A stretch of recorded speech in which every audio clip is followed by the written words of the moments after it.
Donc, bienvenue à tous pour cette session microservices. Donc, c'est une session qui fait partie d'un triptyque de sessions, d'accord? DevOps, microservices et Docker. J'espère qu'à travers cette présentation, vous aurez suffisamment d'éléments pour voir la connexion avec le DevOps. Peut-être que Docker, ce sera moins évident. Voilà. Le but, c'est de voir qu'il y a un lien entre les trois sessions. De toute façon, on va l'aborder. Donc, on va commencer par la tendance, on s'inspire de pour ça, la tendance des recherches d'intérêt, on va dire, du microservice depuis quelques années. C'est relativement nouveau, un peu comme le DevOps, mais on verra par la suite que bien que ce soit assez nouveau, c'est quand même assez mature dans ses principes. Alors, habituellement, comme je l'ai fait sur la précédente présentation, on commence par une définition. Donc, une définition sur les microservices. Ce dont je me suis aperçu en cherchant, c'est qu'on a pas mal de sons différents sur qu'est-ce qu'un microservice. J'ai notamment regardé les présentations de Martin Fowler, en la matière, et l'approche est un peu différente. Donc on va adopter la même approche, on s'inscrire aussi de la présentation, en ne commençant pas par une définition. On va commencer par aller dans les détails, mais pas à partir d'une définition. C'est-à-dire, qu'est-ce qu'un service? C'est de l'architecture logicielle, d'accord? Donc on va pas non plus aller trop dans la technique, mais le but c'est de comprendre qu'un service, c'est un peu l'aboutissement des architectures logicielles de ces dernières années. Et ça correspond voilà, à un type d'architecture logicielle, tout simplement. On va aller chercher plus loin. Micro. Alors par contre là c'est un peu plus délicat. Parce que micro, quand on sonde un peu différents clients qui tentent d'implémenter les microservices, tous n'ont pas la même approche concernant le nombre de consultants, ni même le nombre de lignes de code à implémenter dans leur microservice. Aujourd'hui, c'est une notion qui reste assez vague. J'aime bien reprendre l'anecdote d'Amazon qui disait qu'à partir du moment où sur une équipe qui travaille sur un microservice, on a besoin de plus de 2 pizzas pour nourrir toute l'équipe, c'est que l'équipe est trop grande. Bon, voilà, ça donne un peu une idée de la taille, ça reste une taille raisonnable. En termes de lignes de code, alors, le compère de Martine, je me souviens plus son nom. Bonne soirée. Bonne soirée. Donc, faisait un peu une, comment dirais-je, sur le nombre de lignes de code. J'ai écouté, mais j'ai coupé mon micro. Je suis navré, Gabriel. Je suis en Non, mouvement, non, mais non, je non, t'écoute. pas de souci, pas de souci. Tu sais, c'est fait pour être aussi interactif. Hein. Si tu as des questions, n'hésite pas. Parfait. Ok. Oui, donc sur le nombre de lignes de code, certains prétendent que voilà, quand on conçoit un microservice, il faut que ce microservice, en termes on va dire, de développement, une personne à elle seule puisse être en mesure de pouvoir cerner l'intégralité de ce microservice voilà, dans sa tête en raison. On n'a pas tous les mêmes capacités, on va dire, mais plus sérieusement, voilà, ça reste une taille raisonnable. On n'est pas sur des milliers de lignes de code. Voilà, on voit quand même que ça reste quand même assez flou et assez délicat à définir. Donc on va partir sur une approche pragmatique qui est voilà, de faire un peu une vue d'ensemble du microservice et du monolithique. Alors, j'en ai pas parlé tout à l'heure quand j'ai parlé de service, mais en termes d'architecture logicielle, les premières architectures étaient à base de monolithes. Qu'est-ce qu'un monolithe? C'est un bloc voilà, de développement avec à l'intérieur des librairies, des modules, mais ça reste un bloc. Un bloc, ça veut dire que quand on l'exécute, c'est un processus. Indivisible, c'est un bloc. À côté de ça, on a l'architecture microservice. À côté, qu'est-ce qu'elle apporte par rapport à la première? Tout est découplé. c'est-à-dire qu'elle est fragmentée en modules. Ces modules-là, donc, le tout crée l'application, mais l'application est segmentée en plusieurs microservices. Qu'est-ce que ça apporte? On va rester sur une vue d'ensemble, d'accord? Mais ce que ça apporte, c'est que, par exemple, sur le modèle monolithique, lorsqu'on avait une montée en charge de l'application, on a plus d'utilisateurs qui utilisent l'application. On prend Amazon, par exemple, qui est un des piliers du microservice comme Netflix, qui sont des plateformes en ligne, ou pas, enfin, ça dépend. Et lorsqu'ils ont, on va dire, une augmentation de leurs utilisateurs, ils ont besoin que l'application soit réactive. Et donc, ça crée une montée en charge. Et de là, ils ont besoin d'investir dans du matériel pour faire en sorte de, on appelle ça la scalabilité, la mise à l'échelle, déployer plusieurs instances de ces applications pour pouvoir répondre à la demande. Ce qui fait que c'est un peu consommateur, forcément, parce que c'est un gros bloc, on ne peut pas le segmenter, donc ça nécessite pas mal de ressources matérielles. Et donc très vite, ces grands acteurs du marché se sont tournés vers les microservices. Pourquoi? Parce qu'en fait, on peut décorréler les services du tout. Et donc, on a la possibilité de pouvoir distribuer de ci, de là, les microservices sur plusieurs serveurs et faire en sorte aussi par rapport à leur montée en charge. C'est-à-dire qu'une application n'est plus un bloc. Et donc, on a, on va dire, des fonctionnalités qui correspondent à chaque module. Si telle fonctionnalité est très demandée, à ce moment-là, on va faire en sorte de la distribuer sur plusieurs serveurs. Donc, ce qui fait qu'on a une meilleure granularité qui s'adapte en fait à la demande. C'est aussi la demande qui a poussé vers ce type d'architecture. Alors, plutôt qu'une définition, donc on va partir sur le même plan, à savoir définir les caractéristiques des microservices. Donc, la première découle de ce qu'on a vu auparavant, à savoir la transformation des composants en services. Pour beaucoup de personnes, la première ou la deuxième sont des notions fondamentales et des prérequis vraiment en microservices. Donc, on va partir sur un composant, puisqu'on dit transformation des composants en services. Ce qui se passe, c'est que un composant, de même, on parlait tout à l'heure de microservices, qu'est-ce qu'un service, à quel point c'est micro. Le composant, chez les développeurs, ici et ailleurs d'ailleurs, ont tous une idée de ce qu'est un composant, mais on n'a pas une règle définie qui fait qu'on parle tous de la même chose.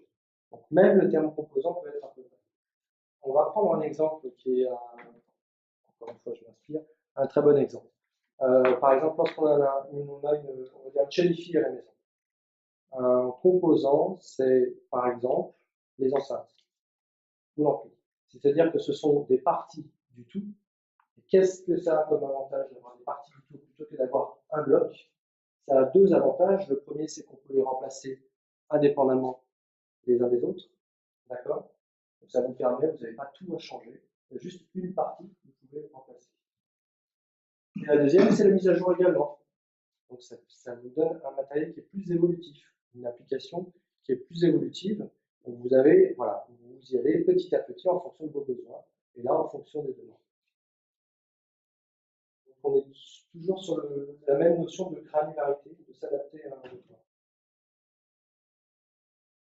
Alors, on va continuer un peu dans la même veine, à savoir comment ça se passe un peu plus concrètement. À gauche, on a typiquement le monolithique, c'est-à-dire des librairies qui font partie d'un tout. D'accord? L'avantage que ça a, c'est que ces librairies communiquent très facilement et très rapidement ensemble, parce qu'elles font partie d'un tout. Donc, informatiquement parlant, les appels qui sont faits à l'intérieur d'un processus entre deux librairies sont beaucoup plus rapides que dans le cas où on a des microservices, où là les deux choses sont décorrélées. Et donc là, ça passe par le réseau, donc c'est un peu différent. Le but, c'est pas forcément de présenter que les aspects bénéfiques du microservice, et vraiment d'avoir une vue critique complète et se dire, voilà, ça a des avantages, des inconvénients. Donc voilà, dans un cas, on a un tout avec des librairies, et dans un autre, on a un découpage fonctionnel des librairies en parties.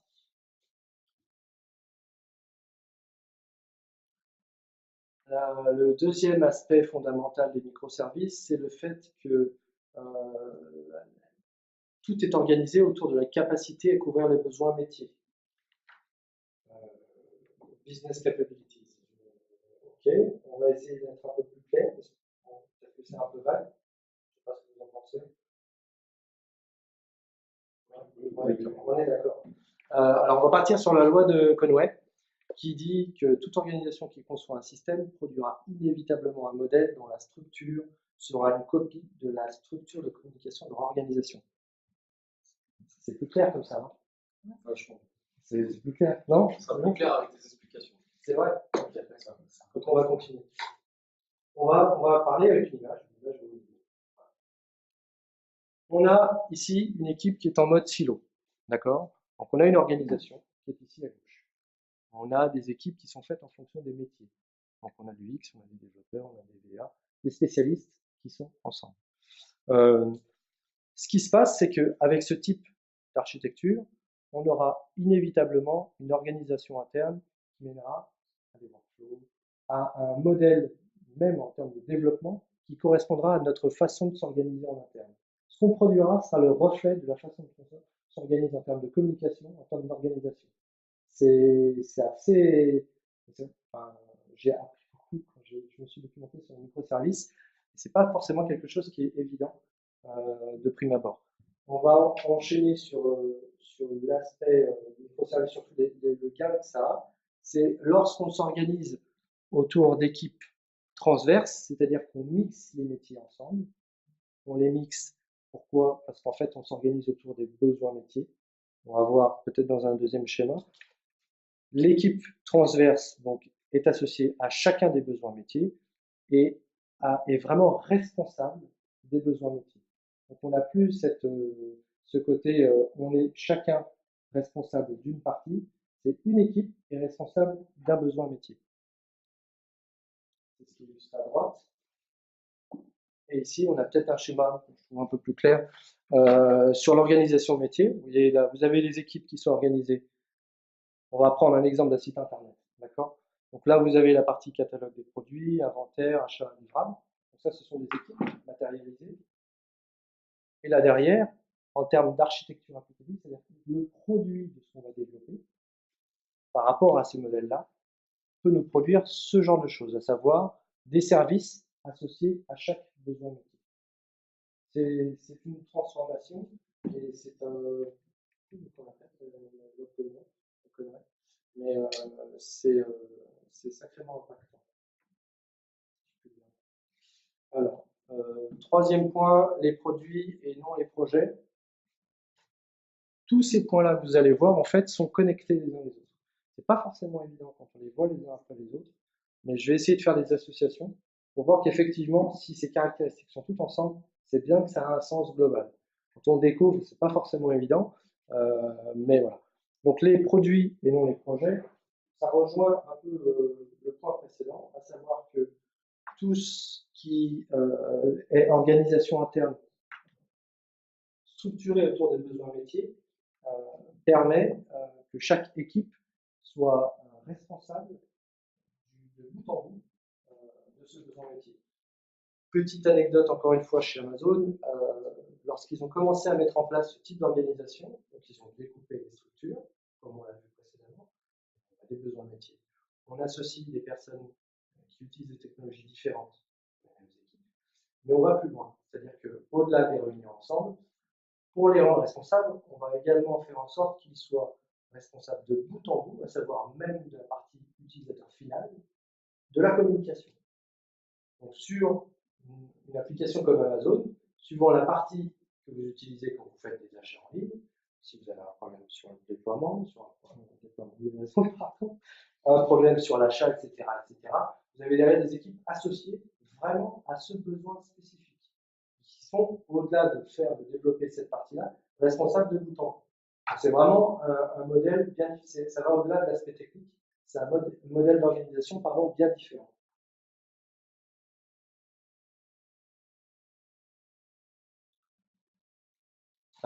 Point d'extrémité intelligent et tuyau stupide. Alors. J'aime bien ce genre de phrase d'accroche. Alors, qu'est-ce que ça veut dire? On va essayer de. Alors, On a parlé tout à l'heure brièvement de l'architecture logicielle, l'histoire, les services, d'où ça vient. On a plusieurs modèles d'architecture, le modèle monolithique qui a évolué en couches, c'est-à-dire qu'on a découpé en couches fonctionnelles des applications monolithiques, et après on est parti sur des architectures SOA, Service Oriented Architecture, et derrière sur l'USB. Qu'est-ce que c'est que l'USB, Enterprise Service Bus?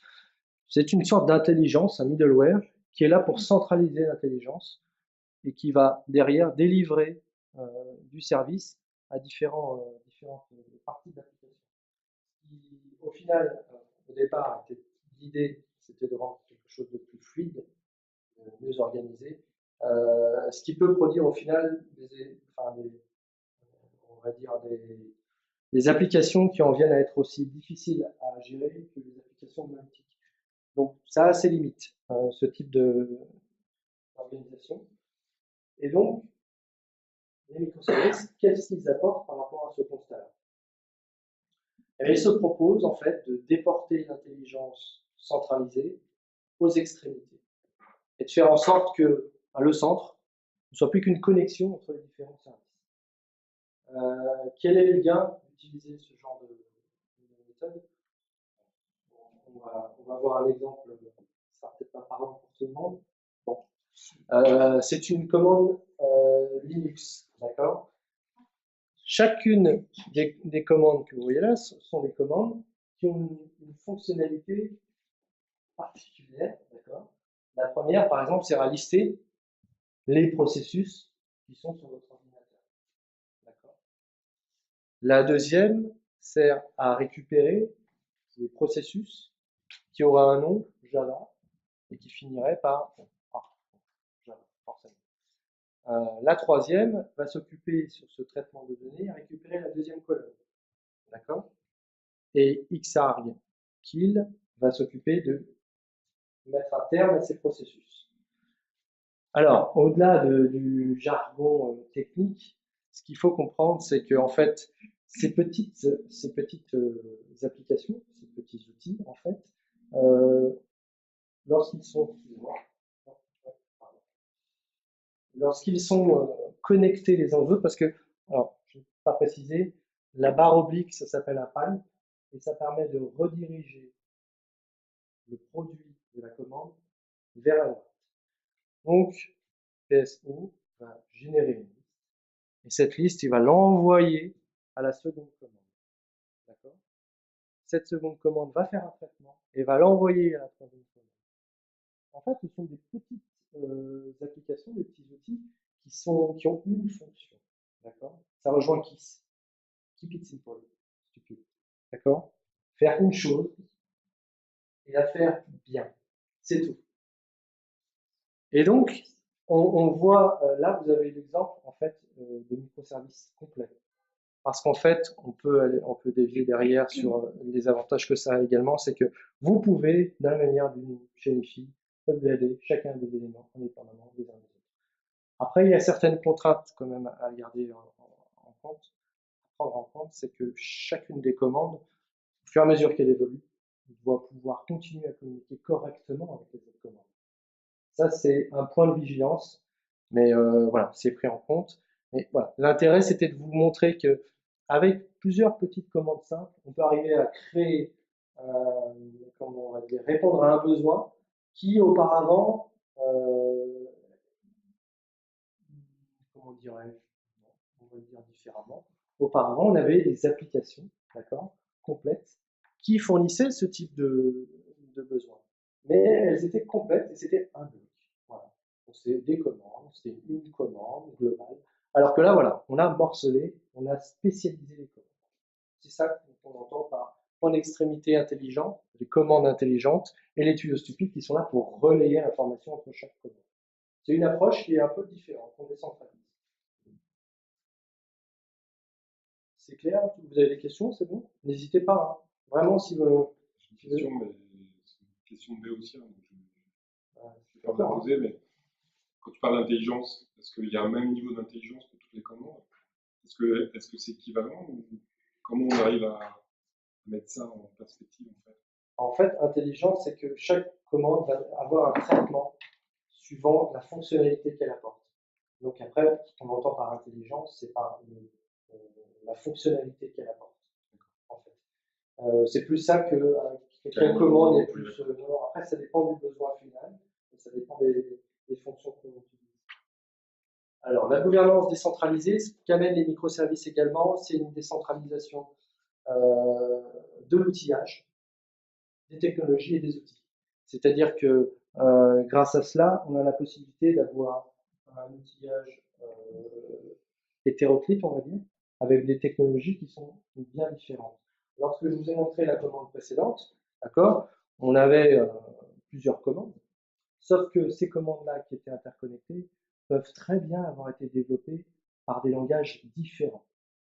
On n'a pas ce besoin d'avoir un seul et même langage qui va faire en sorte qu'on déploie une application. Non, là on peut avoir une partie qui est faite dans un langage, une autre dans un autre, et là on peut se dire, tiens, moi j'ai besoin de faire telle commande, je suis désolé, je ne vais pas vous donner des exemples pratico-pratiques n'étant pas développeur, mais on peut avoir des langages qui soient plus adaptés pour répondre à tel et tel besoin.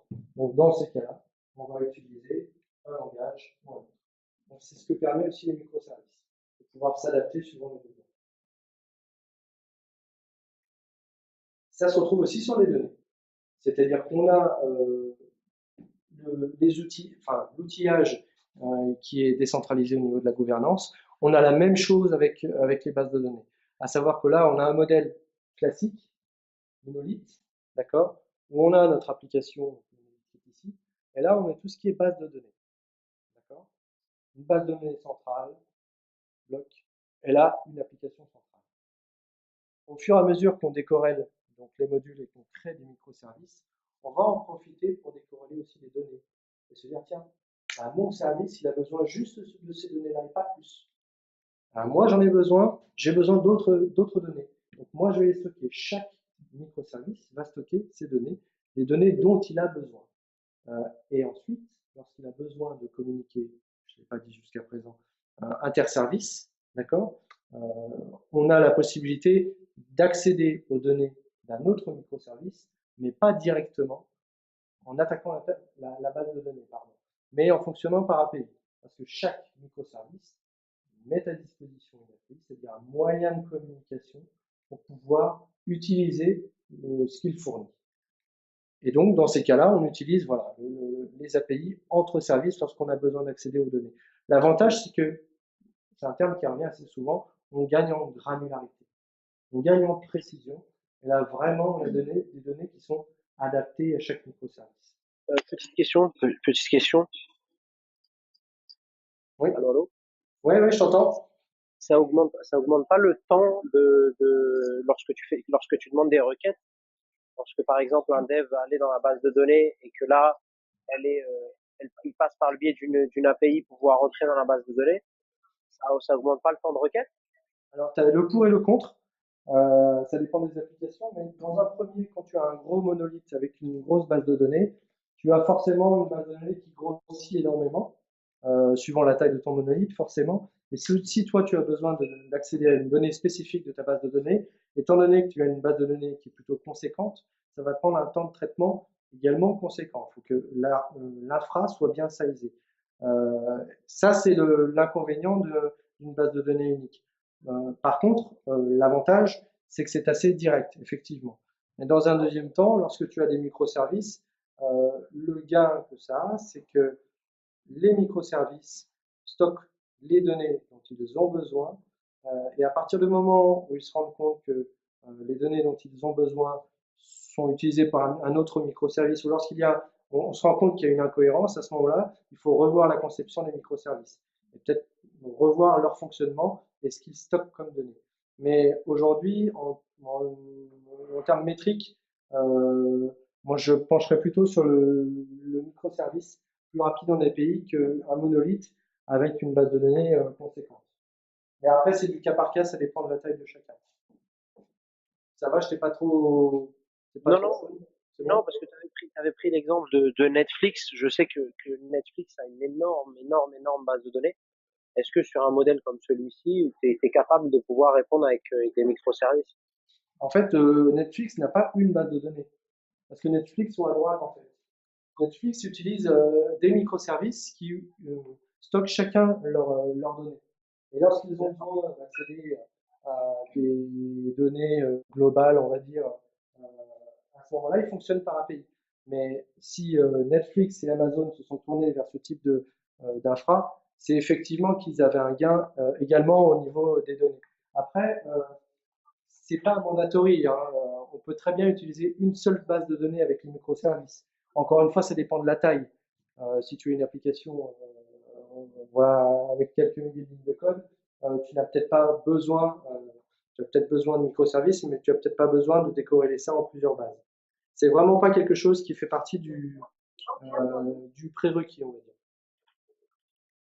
Aujourd'hui, Netflix n'utilise pas qu'une seule base de données. Ok. Répondre à ce modèle-là. Il y a une partie sécurité qui était abordée sur la partie décentralisée, parce qu'en fait, quand ça fait des ouvertures. Il y a une partie sécurité, oui, effectivement. Alors, c'est vrai que je n'ai pas abordé la partie sécurité, qui fait partie dans les volets des microservices et des API. Là, on parle d'API, quand on parle de Netflix, on a des API internes et on a des API externes, effectivement.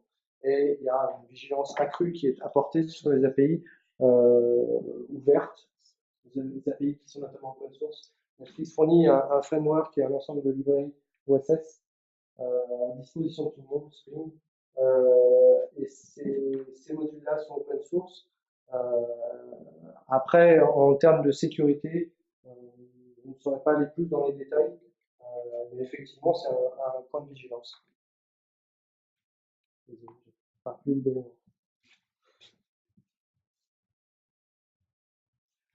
Donc, de même que l'on parlait de DevOps et d'infrastructures automatisées, c'est également le cas pour les microservices.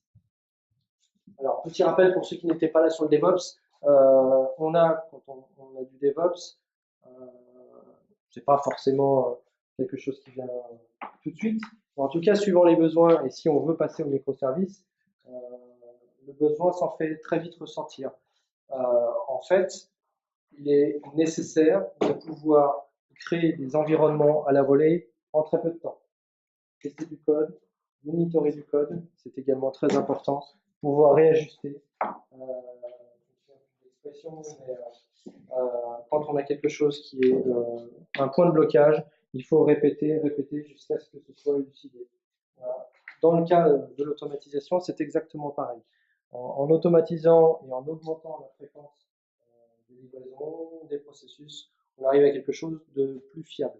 Donc, concernant le DevOps, on avait parlé donc des tests, du monitoring, la compilation, le déploiement également automatisé.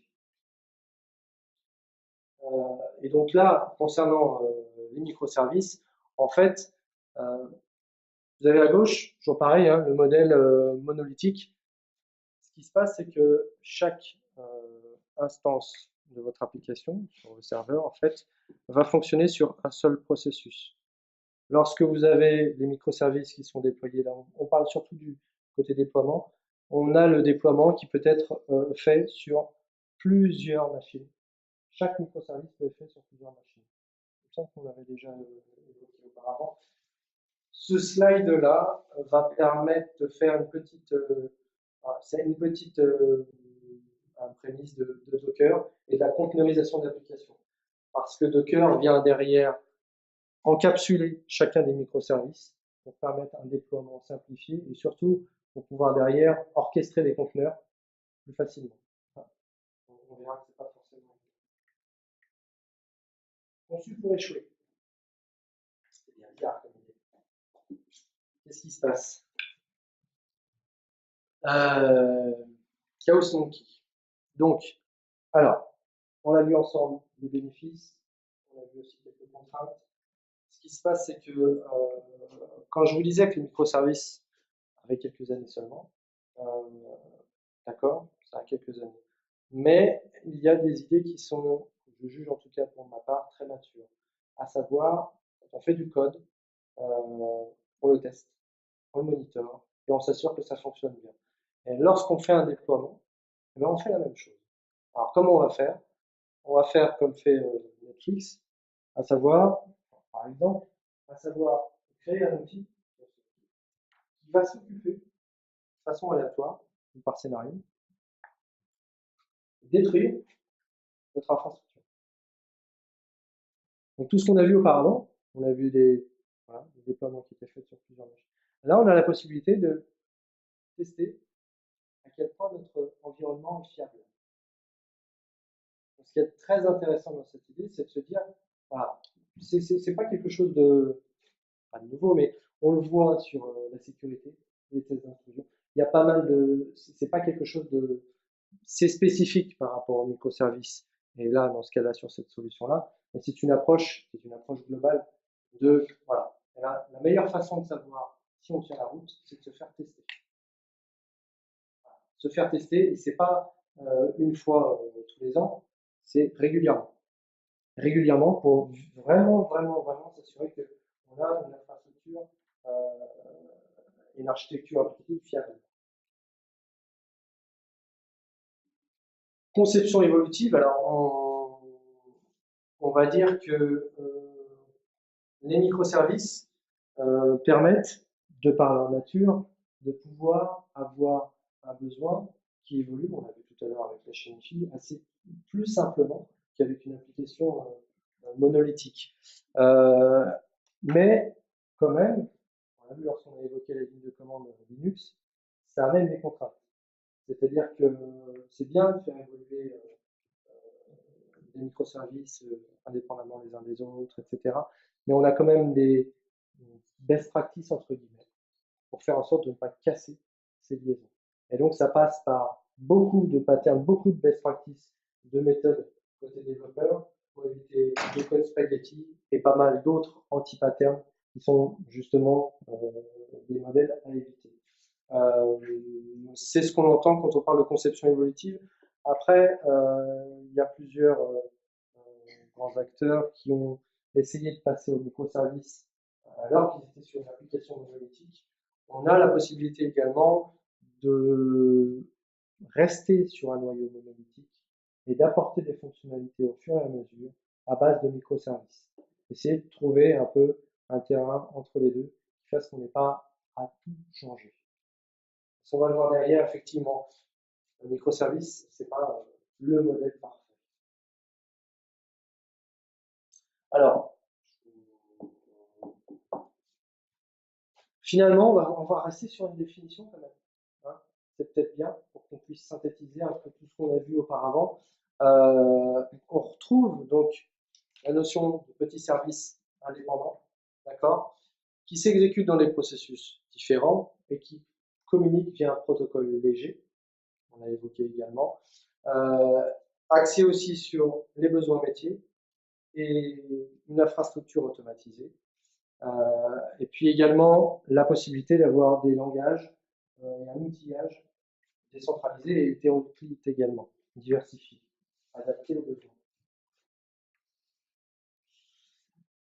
Alors, quelles sont les dynamiques positives et les freins pour le passage au microservice? Quels sont les contextes qui permettent ou pas le microservice? Alors, on a les plus et les moins. Donc, on a une valeur ajoutée, je pense que vous l'avez cerné pas mal. La forte délimitation des modules, donc le fait de fonctionner sur des microservices qui soient indépendants les uns des autres, permet d'avoir un gain en termes d'évolutivité non négligeable. Le point le plus important, quand même, ça reste le déploiement indépendant, qui permet aujourd'hui, qui a provoqué aussi le passage au microservice Amazon, Netflix. Ce déploiement indépendant permet vraiment de pouvoir avoir une application très réactive en fonction des besoins. Et également, par exemple, lorsque vous avez un pan de l'application qui n'est pas disponible, qui a un défaut, vous avez la possibilité d'identifier plus facilement ce problème-là. Et pas avoir forcément à... Ça va être beaucoup plus compliqué dans le cas du monolithique que dans le cas d'un microservice. La diversité des technologies, on en a parlé. Le point noir, c'est la distribution. Parce que c'est bien de pouvoir morceler, de pouvoir... voilà, ça a plein d'avantages. Mais quand il s'agit d'orchestrer tout ça en production, là, ça devient compliqué. Donc la distribution et la complexité opérationnelle, forcément. parce que derrière, toute l'intelligence qu'on avait dans le monolithique, elle ne déporte pas non plus complètement, mais il y a une partie qui se passait en interne, c'était la tambouille de l'appli en interne. Ça, on va le sortir et tout va passer par le réseau. Donc là, forcément, derrière, ça va apporter des complications. C'est là qu'on pourra évoquer également Docker. Et la consistance finale, c'est justement par cet aspect-là.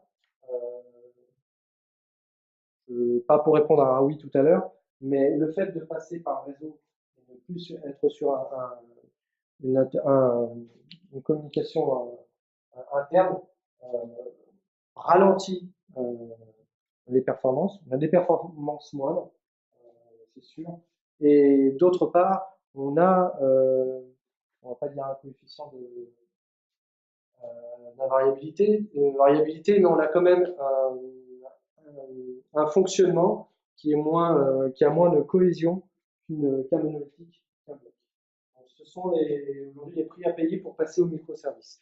Après, on va voir si dans les contextes. Petite bien dérangé. C'est notamment sur le plan business, à partir du moment où tu vas avoir un client qui va avoir potentiellement une envie de passer sur micro-business, ça va être quoi les bienfaits en fait de passer sur micro-business, sur micro-service, excuse-moi. Oula, je suis fatigué moi, mais est-ce que ça va être du gain? Tu penses qu'à ça? Quoi? Tu penses qu'au business, ah oui. Non, c'est pas ça, Sinen. C'est qu'en fait, il y a une réalité business derrière tout ça, et je vais pas faire. Il y a pas un client qui va te dire, je vais passer sur micro-business parce que c'est super et j'adore ça. C'est parce que lui, il a un bénéfice derrière. Il gagne de l'argent, il gagne du temps. Peut-être qu'en production, il va peut-être au moins être beaucoup plus efficace. C'est des questions comme ça, en fait, que tu vas avoir suite à un argumentaire, par exemple, sur microservice. Alors, les microservices, le ROI, par exemple, de passer une infrastructure, par exemple, sur un objectif microservice, quoi. Alors, moi, je te donne mon avis. J'essaie de te répondre en te donnant mon avis. On va pas aller proposer du microservice au client. On va pas aller le proposer. Pourquoi? Parce que c'est une architecture logicielle. C'est un modèle d'architecture logicielle. Aujourd'hui, le fait que nous puissions faire du microservice et qu'on puisse répondre aux besoins des clients est un plus. Mais vendre du microservice, pour vendre du microservice, derrière, il faut que le contexte le permette. Il y a des contextes qui aujourd'hui font que le monolithique, par exemple, est adapté. Il n'y a aucun intérêt à passer au microservice. C'est en fonction du client, en fonction de son activité, en fonction de ce qu'il expose aussi à ses clients. Ça dépend vraiment. Voilà. Est-ce qu'il a besoin d'une application qui va évoluer très vite? Est-ce qu'il a besoin d'une application, je ne sais pas moi, par exemple une application web avec on a parlé d'e-commerce, mais est-ce qu'il a besoin voilà, comment on peut dire ça? Parce qu'en fait, moi, il faut être. Alors, je pense, un regard très pragmatique. Quelle est la valeur que tu vas, quelle est la création de valeur que tu vas apporter au client sur cette partie microservice? C'est tout ça, en fait, qui fait que, voilà, que je me pose cette question, tout simplement. Les évolutions, oui, on en a parlé auparavant. En fait, il y a des prérequis aux microservices qu'on a évoqués. Les microservices ont des caractéristiques, mais c'est une continuité du DevOps, notamment tout ce qui est infrastructure automatisée. À partir du moment où on décide de passer aux microservices, le but est de gagner, entre guillemets, sur du time to market. Sauf que cet aspect-là nécessite un effort structurel, on va dire, conséquent. J'en profite pour rebondir juste sur le deuxième slide par rapport à ce que tu viens de dire. Voilà. C'est qu'en fait, la complexité des microservices pour des projets qui démarrent est supérieure au monolithique. Donc, si le client a besoin d'une application et qu'il a 10 développeurs, dans un premier temps, il n'aura peut-être pas intérêt à passer sur du microservice. Donc, il partira plutôt sur du monolithique. Et au fur et à mesure que son application évolue, il pourra se poser la question, est-ce qu'on part sur du microservice? Est-ce qu'on recrée tout de A à Z ou pas? Ça, c'est vraiment suivant les contextes, suivant l'évolution du service qu'il apporte à ses clients, par exemple. C'est vraiment suivant son activité. Ouais, pour des projets assez conséquents agiles, je pense que le microservice peut bien y répondre. Ce sont souvent des thématiques qui vont les unes avec les autres. On a parlé tout à l'heure de modèles d'organisation tournés autour des besoins métiers. Donc avoir vraiment des équipes qui soient transverses. Et effectivement, quand on a des équipes transverses, on a des personnes qui ne sont pas de la même, comment dirais-je, avec lesquelles on n'a pas forcément auparavant l'habitude de fonctionner. C'est-à-dire que quand on est dans le silo, c'est naturel. Être en mode silo, se rapprocher des gens qui font les mêmes choses que nous, c'est naturel. Le fait d'aller ensuite de se tourner vers d'autres personnes qui ne font pas les mêmes choses, c'est aussi, il y a un côté aventure, voilà, on sort de notre zone et ça implique forcément une organisation et des méthodes agiles derrière, ne serait-ce qu'en termes de communication, en termes de rapport humain, favoriser l'échange plutôt que les mails, ce genre de choses. Effectivement, l'agile, le DevOps, les microservices ont tous des points communs. Et c'est aussi pour ça que on essaie de faire 3 sessions ensemble, c'est que voilà, tout ça, ça va un peu ensemble.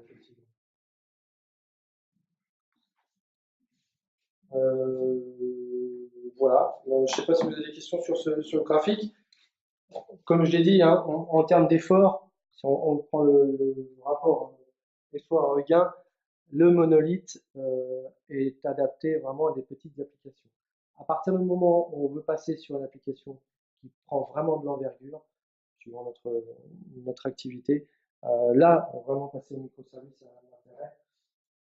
Les gourous du microservice et d'autres déconseillent fortement de commencer directement sur du microservice, surtout si on ne connaît pas, si on n'a pas une pratique experte du domaine. On préfère commencer vraiment sur des monolithes et après s'engager. Pas forcément en reprenant. Donc, quelles sont les solutions de nos partenaires, Rami? Donc, nous avons dans un premier temps OpenShift, une solution qui est portée par un de nos partenaires, le partenaire Red Hat. Voilà. Et donc, cette solution-là, qu'est-ce qu'elle a d'intéressante pour nous? C'est qu'elle embrasse vraiment toutes les thématiques que l'on a abordées, à savoir le DevOps, les microservices, les conteneurs qu'on va avoir, et également le cloud. C'est-à-dire que ça va vous permettre de gérer toute cette transversalité du développement jusqu'à la mise en production. Et c'est vraiment adapté aux microservices. On va parler de Docker également. Ça, c'est la partie open source. Il y a également une deuxième partie qui est livrée par Microsoft. Service Fabric dans Azure. Quelle est la particularité de Service Fabric? Est-ce que c'est une application PaaS? Est-ce que c'est une application SaaS, CAS, etc., etc. En fait, ce service, cette solution Microsoft Azure, est en fait une solution qui va, tout comme OpenShift, vous permettre de gérer de Visual Studio, votre outil de développement, jusqu'à la mise en production sur le cloud, par exemple. Vraiment une continuité du cycle de vie de votre application.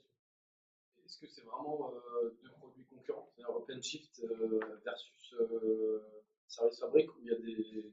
Ce sont des produits qui ont vocation à fournir le même type de service. Après, c'est autre chose de savoir si Linux et Microsoft, enfin Red Hat et Microsoft sont concurrents sur ces solutions-là. C'est ce que je voulais savoir en fait. Est-ce que c'est vraiment deux produits similaires, enfin deux séries de produits similaires, ou s'il y avait des... Si on prend par exemple la conteneurisation, Service Fabric propose de faire du Docker avec du Linux. Il y a du conteneur Windows, il y a aussi du Docker pour Linux. OpenShift utilise la même chose.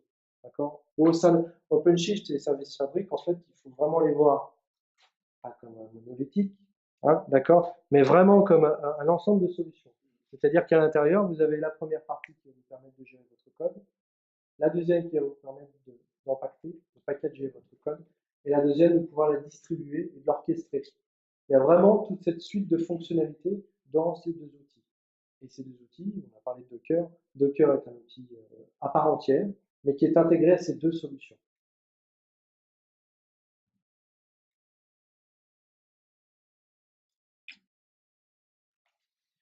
Juste une petite conclusion avant de répondre peut-être à d'éventuelles questions. Alors, comme on l'a vu, les microservices, c'est pas forcément le futur. D'accord? C'est vraiment adapté à certains contextes, à certaines activités business. D'accord? Mais voilà, on peut très bien évoluer vers autre chose. On a des tendances aujourd'hui qui vont même un peu plus loin. On a du FaaS qui sont Function as a Service, qui sont encore un nouveau modèle d'architecture applicative. Ça va très vite en ce moment. Donc voilà, c'est pas dit. Si on regarde, pareil, le feedback des gourous du microservice, aujourd'hui, on a très peu de recul sur cette techno-là, à savoir si à terme, ça va être quelque chose de dominant sur le marché ou pas. Mais ça reste quand même, je ne l'ai pas précisé, j'y pense. Lorsque j'ai évoqué les architectures applicatives, les microservices ne sont pas quelque chose de nouveau. C'est un subset, c'est vraiment une part de l'ancien modèle SOA. C'est vraiment quelque chose qui a été défini par des caractéristiques précises par rapport au modèle dans lequel il était imbriqué, mais c'est une évolution, d'accord? C'est vraiment pas quelque chose qui sort du jour au lendemain. Ça, quand même, je n'avais pas dit, c'est important de le dire. Est-ce que c'est difficile de passer d'un modèle monolithique, comme tu l'appelais, à un modèle microservice? Oui, enfin, tu dis que parfois il vaut mieux commencer sur un modèle classique monolithique, et après passer sur un modèle microservice. Quand tu passes de l'un à l'autre sur le développement d'une application, j'imagine que tu es obligé de repartir en arrière au moment où tu passes de l'un à l'autre, non? Oui, parce que ça permet, en fait, rarement, enfin, personne ne préconise pas de garder ton code monolithique et de greffer derrière des microservices. En général, il faut, un peu comme tu fais un algorithme avant de l'appliquer, de créer ton code. De la même façon, quand tu crées une application monolithique, ça te permet de pouvoir cerner, on parlait tout à l'heure, c'est délicat, je vais juste revenir en arrière pour pouvoir imaginer.